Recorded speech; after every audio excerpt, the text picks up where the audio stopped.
Bismillahirrahmanirrahim. Assalamualaikum warahmatullahi wabarakatuh. Selamat pagi, Bapak Andi Nursama dan Bapak Adi Nekoda, serta teman-teman mata kuliah transportasi dan pemanfaatan gas bumi sekalian. Pada kesempatan kali ini, izinkan saya terlebih dahulu untuk memperkenalkan diri. Nama saya Muhammad Nasim. Di sini saya mewakili kelompok Chevron untuk membuka presentasi hasil diskusi terkait dengan natural gas forecast and demand untuk benua Amerika. Dalam konteks presentasi ini, benua Amerika dibagi menjadi dua bagian, yaitu bagian pertama Amerika Utara yang meliputi negara Kanada, Amerika Serikat, dan Meksiko, dan bagian kedua adalah Amerika Tengah hingga Selatan yang meliputi negara Guatemala, Kepulauan Caribbean, hingga Chile dan Argentina. Berikut merupakan anggota kelompok Chevron yang terdiri dari 4 anggota, yaitu yang pertama James Sampurna, kemudian Mbak Indria Putih Mustika, lalu Muhammad Aji Setia, dan saya sendiri Muhammad Nasib. Berikut merupakan isi dari pemaparan yang ingin kami bawakan, yang terdiri dari judul, kemudian anggota kelompok, kemudian pengenalan, lalu ada problem statement dan objektif, selanjutnya study case, lalu topik highlight and advice, dan yang terakhir adalah kesimpulan. Yang pertama adalah bagian introduction. Gas bumi merupakan salah satu komoditas utama sebagai sumber energi primer di dunia. Dapat dilihat berdasarkan grafik terkait konsumsi energi serta pangsa energi primer dunia, terdapat tren kenaikan konsumsi serta jumlah penggunaan gas bumi seiring berjalannya waktu.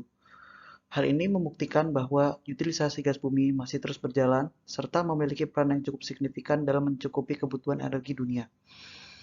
Berdasarkan paparan tersebut, dapat dilakukan pendugaan bahwa jumlah utilisasi gas bumi masih akan meningkat dikarenakan adanya kebutuhan pengolahan gas bumi sebagai sumber energi dan juga penggunaannya sebagai komoditas pada industri. Tetapi pendugaan tersebut dapat menjadi salah dikarenakan adanya beberapa faktor yang mempengaruhi penggunaan gas bumi, seperti ketersediaan gas bumi yang terbatas dan bersifat tidak dapat diperbaharui, serta terkait faktor emisi CO2 yang dihasilkan. Emisi CO2 tersendiri merupakan salah satu masalah terbesar yang sedang dihadapi di dunia. Dan untuk mengatasi hal tersebut, telah ditetapkan kesepakatan yang bertujuan untuk mengurangi nilai emisi CO2, sehingga nilai pemanasan dunia dapat ditekan. Kesepakatan ini memicu perkembangan sumber energi terbarukan yang dapat digunakan untuk masa depan. Tetapi untuk menuju fase penggunaan sumber energi terbarukan, diperlukan adanya fase transisi energi yang bertujuan untuk mengalihkan penggunaan sumber energi yang kurang ramah lingkungan menjadi sumber energi yang ramah lingkungan. Pada fase inilah, gas bumi dapat memiliki peran untuk mengurangi emisi CO2, yaitu dengan menjadi objek pengganti penggunaan batu bara sebagai bahan bakar. Seperti pada ilustrasi yang ditampilkan, penggunaan gas bumi untuk pengganti batu bara sebagai bahan bakar dapat menghemat emisi CO2 dengan nilai yang cukup besar dan relatif meningkat seiring tahun. Hal ini dapat menjadi dasar pendugaan untuk menentukan analisis penggunaan gas bumi pada masa yang akan datang. Lalu, berdasarkan pemaparan dari bagian introduction, kita dapat mengetahui apa problem statement yang muncul dari topik terkait, serta kita juga dapat menetapkan objektif apa yang akan dicapai terkait topik natural gas forecast pada benua Amerika.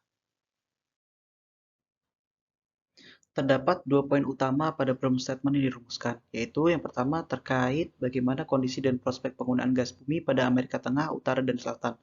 Lalu yang kedua mengenai apa rekomendasi yang diberikan untuk penggunaan gas bumi terkait isu transisi energi global.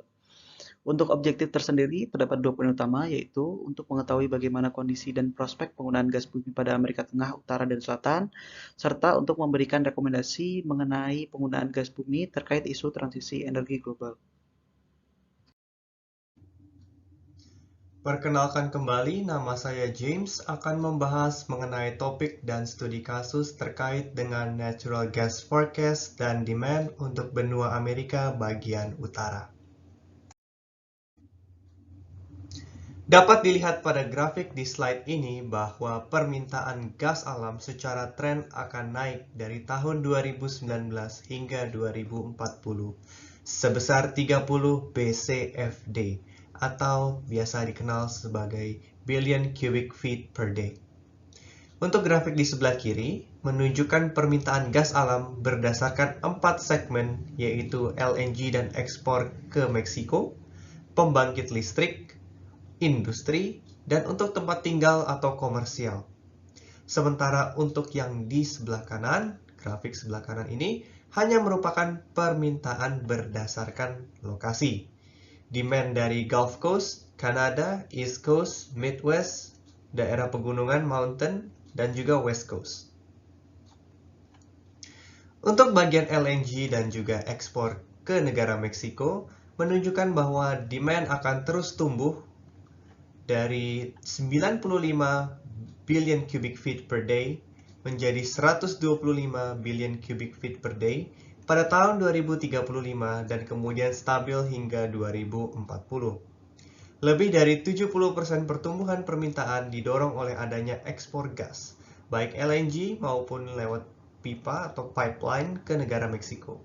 Skenario ini juga bergantung pada penerapan penuh dari kebijakan dekarbonisasi yang saat ini sudah diterapkan secara bertahap, akan tetapi tidak memperhitungkan kebijakan yang lebih luas yang mungkin diterapkan di masa yang akan datang.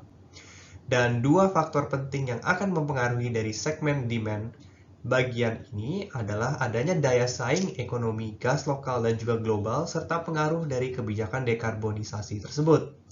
Diperkirakan akan terjadi pertumbuhan berkelanjutan dalam LNG pada bagian Amerika Utara dan juga ekspor pipa ke Meksiko. Dari tahun 2019 hingga 2030, ekspor gas Amerika Utara diperkirakan tumbuh dari 9 billion cubic feet per day menjadi 30 billion cubic feet per day, terutama sebagai akibat dari permintaan LNG di benua Asia. Prospek ini dapat berubah jika lebih banyak kapasitas LNG muncul dari kawasan pesaing, seperti dari Afrika Timur, Timur Tengah, ataupun Rusia. Alternatifnya, jika kebijakan atau pertumbuhan ekonomi yang lebih lambat di negara-negara pengimpor utama seperti China atau Jepang akan mengurangi permintaan LNG, maka tekanan pada ekspor LNG di Amerika Serikat dan Amerika bagian utara akan meningkat, karena LNG dari Amerika Utara adalah salah satu produk dengan harga yang lebih tinggi. Untuk bagian ketenaga listrikan atau electric power, maka peran gas alam dalam pembangkit listrik mungkin merupakan isu yang paling diperdebatkan di antara segmen permintaan atau demand di bagian Amerika Utara. Kebijakan negara dan juga ISO atau operator sistem independen itu juga berbeda-beda, yang mencerminkan perbedaan polisi terhadap natural gas. Negara bagian pantai timur atau biasa dikenal sebagai East Coast dan juga negara di bagian di pantai barat atau West Coast beralih dari pembangkit listrik berbahan bakar gas. Sementara untuk di daerah yang wilayahnya adalah wilayah Midwest, Atlantik Tengah, dan juga di daerah selatan, terus mengandalkan gas yang memainkan peran utama dalam pembangkit listrik. Dalam pandangan dasar kami, pembangkit listrik berbahan bakar gas akan menggantikan kapasitas batu bara dalam jangka menengah dan kemudian nuklir dalam jangka panjang. Meskipun investasi berbasis ekonomi dan juga mandat dalam energi terbarukan akan tumbuh secara signifikan, fleksibilitas yang diberikan oleh pembangkit listrik berbahan bakar gas ini akan terus diminati. Maka dari itu, sumber fleksibilitas alternatif seperti penyimpanan energi, termasuk pembangkit listrik tenaga air yang dipompa, dan juga utility scale battery, serta agregasi dan juga respons dari permintaan, itu tidak mampu memberikan keandalan yang sama seperti pembangkit listrik berbahan bakar gas. Maka gas alam terus berperan di Amerika Utara, bahkan di wilayah dengan kebijakan dekarbonisasi yang hampir penuh. Maka dari itu trennya juga akan menaik. Untuk bagian perumahan dan juga area komersil, maka kekhawatiran di sektor ini tumbuh atas apa yang dirasakan sebagai keterputusasaan antara tindak kebijakan tertentu seperti moratorium gas di negara bagian New York atau adanya larangan pemanasan gas untuk rumah baru di daerah Berkeley, California, dan juga adanya kelayakan ekonomi dan juga keandalan suplai energi. Listrik tentu dapat bersaing secara ekonomi dengan gas di beberapa subsegmen, seperti pemanas air untuk bangunan baru di beberapa wilayah Amerika Serikat dan juga Amerika Utara, termasuk Kanada. Namun untuk sebagian besar beban pemanas ruang, khususnya di gedung yang sudah ada sekarang, teknologi elektrifikasi sebagai alternatif ataupun pompa panas itu diperkirakan tidak akan mencapai titik BEP secara ekonomi di wilayah hampir semua wilayah berdasarkan biaya kepemilikan total hingga setidaknya awal tahun 2030-an. Maka perubahan kebijakan dapat mempercepat elektrifikasi gedung-gedung yang ada di kota-kota, tetapi dari sudut pandang ekonomi, kemungkinan besar tidak akan mempengaruhi permintaan gas alam dalam jangka pendek hingga menengah. Dengan kemungkinan pengecualian di beberapa negara bagian pesisir pantai seperti California. Dan untuk bagian industri, permintaan di segmen ini terlindungi dan terjaga dengan baik, karena menggantikan gas alam di banyak proses industri seperti contohnya gas yang digunakan sebagai bahan baku atau untuk menghasilkan panas yang bersuhu tinggi dengan cepat akan tentunya mahal sekali dan membutuhkan teknologi yang menantang juga secara teknis. Selain daripada itu, kepekaan terhadap daya saing industri di tingkat negara bagian dan juga federal kemungkinan akan menjadi pertimbangan untuk perubahan kebijakan.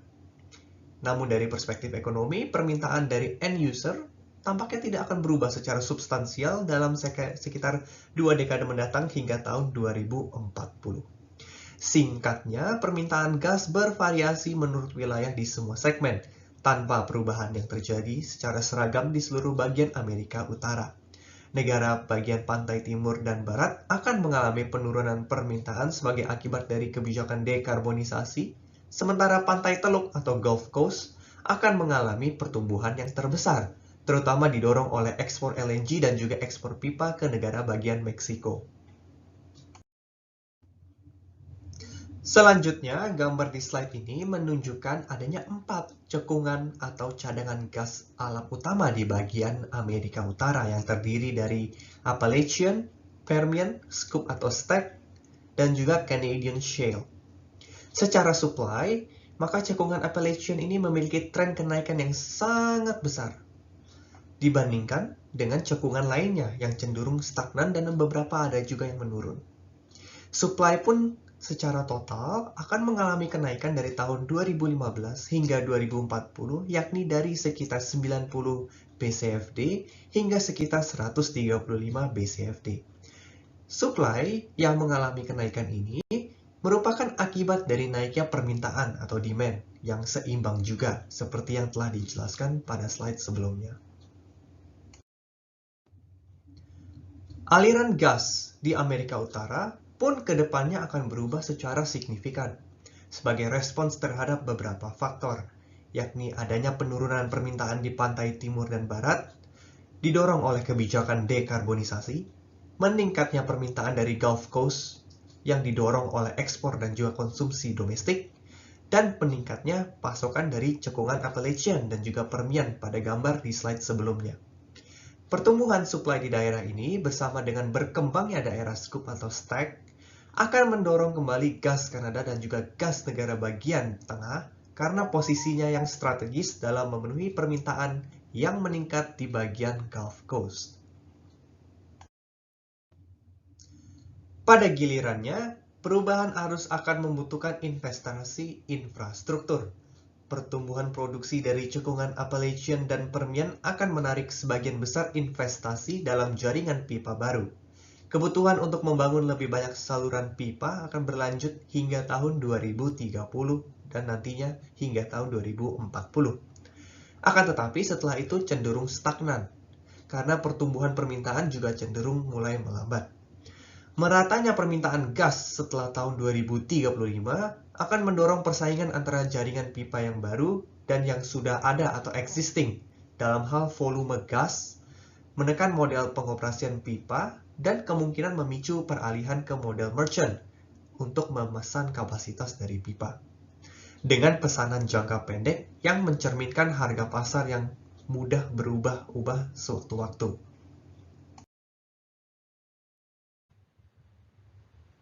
Saya Indria, berikutnya akan menjelaskan terkait kebutuhan gas untuk wilayah Amerika Tengah dan Amerika Selatan.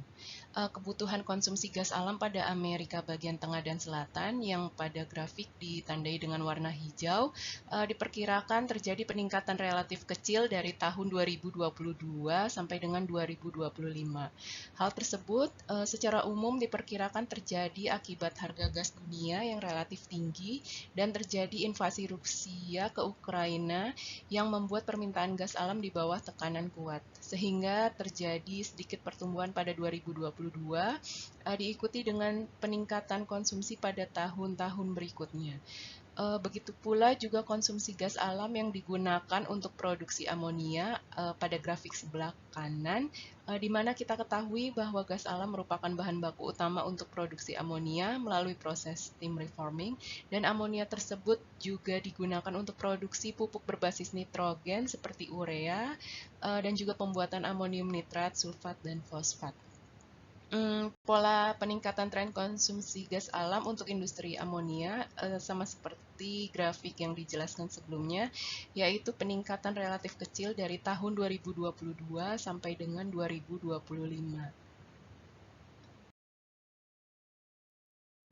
Terkait produksi gas di Amerika Tengah dan Selatan, terjadi penurunan selama 2 tahun pada tahun 2020 dan 2021, dan diperkirakan akan pulih kembali pada tahun 2025.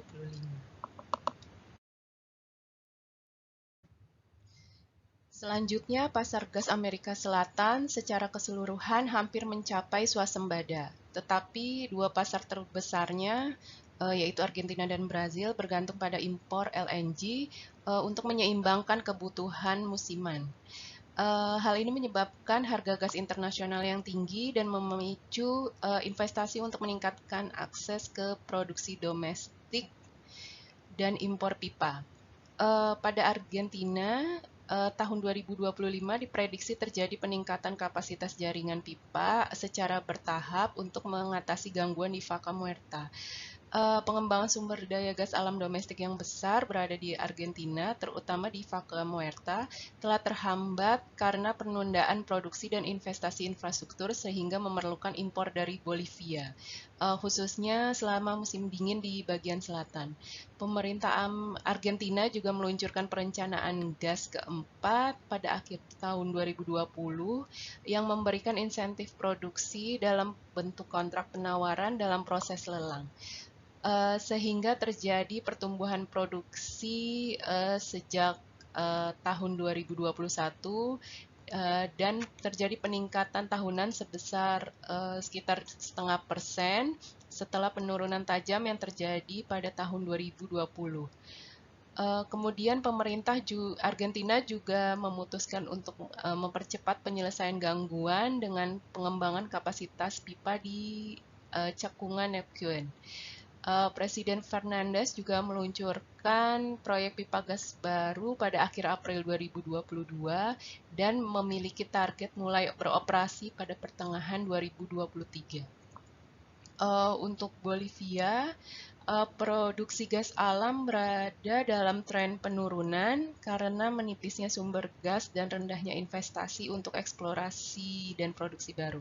Bolivia juga sedang mengembangkan kapasitas produksi, tetapi sayangnya tidak cukup dan tidak cukup kembali untuk ke tingkat produksi sebelumnya. Pada Brazil, produksi Brazil hampir stabil hingga tahun 2025. Produksi gas ini merupakan berasal dari ladang minyak dan sekitar setengah dari produksi gas ini diinvestasikan kembali untuk mempertahankan reservoir minyak. Untuk negara Peru telah mengalami peningkatan pengiriman gas dengan pulihnya kapasitas ekspor LNG dan tambahan pertumbuhan domestik. Pada Peru ini, produksi gas alam berasal dari ladang Camisea dan melayani pasar domestik serta pasar ekspor LNG. Produksi turun pada 2021 karena pemadaman kapasitas ekspor LNG, tetapi telah kembali ke level sebelumnya pada akhir 2022. Selain itu, pemerintah Peru juga sedang merencanakan pengembangan jaringan pipa gas selatan ke sistem transmisi gas terintegrasi yang akan membuka sumber permintaan baru untuk pembangkit listrik dan industri dari tahun 2024 untuk percepatan pengembangan cadangan dan mempertahankan pertumbuhan produksi jangka panjang. Sedangkan Trinidad dan Tobago ini merupakan eksportir lama, sedang mengembangkan kapasitas produksi tetapi tidak cukup untuk kembali ke tingkat produksi sebelumnya. Sementara untuk produksi Venezuela terus menurun tajam sejak karena kurangnya investasi dan diperkirakan bertahan selama periode 2025 dengan rata-rata penurunan tahunan sebesar 4%.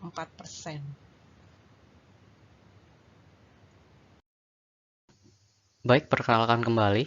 Nama saya Muhammad Aji Setia yang akan membahas mengenai highlight masukan dan pendapat dari kelompok kami serta kesimpulan dari presentasi ini. Kemudian berdasarkan problem statement, tujuan dan data forecast, kelompok kami memberikan beberapa saran. Berdasarkan paparan yang telah dijelaskan sebelumnya, dapat dilihat bahwa kebutuhan natural gas terus meningkat. Nah, jika dibandingkan dengan coal, natural gas memiliki emisi gas yang lebih kecil, yaitu sekitar 117 karbon dioksida per BTU dan heating value yang lebih besar dibandingkan coal, yaitu 49.000 kilojoule per kilogram.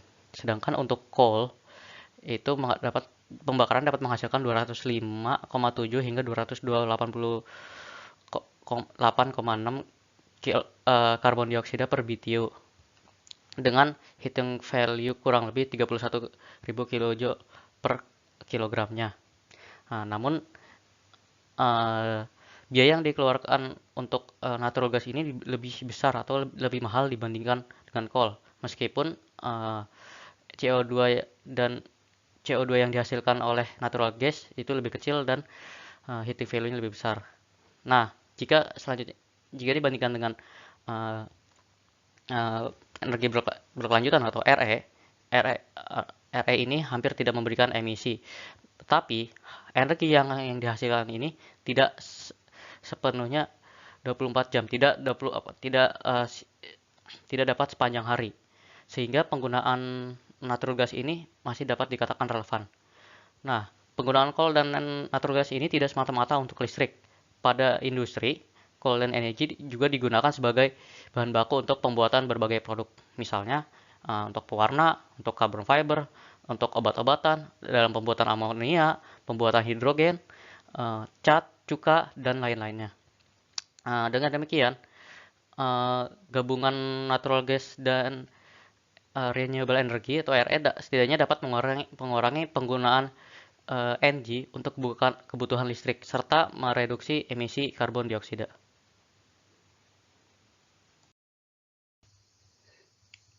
Masuk ke dalam bagian kesimpulan, dari yang kami telah paparkan, maka dapat disimpulkan bahwa satu, pada North America, forecasting dilakukan berdasarkan 4 segmen dan region.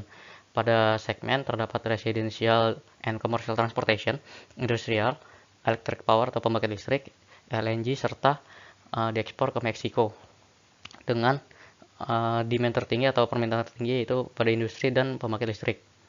Kemudian berdasarkan region terdapat 4 region yaitu West Coast, Mountain, East Coast, Canada, Gulf. Dengan wilayah Gulf Coast ini merupakan wilayah yang dengan demand atau permintaan tertinggi.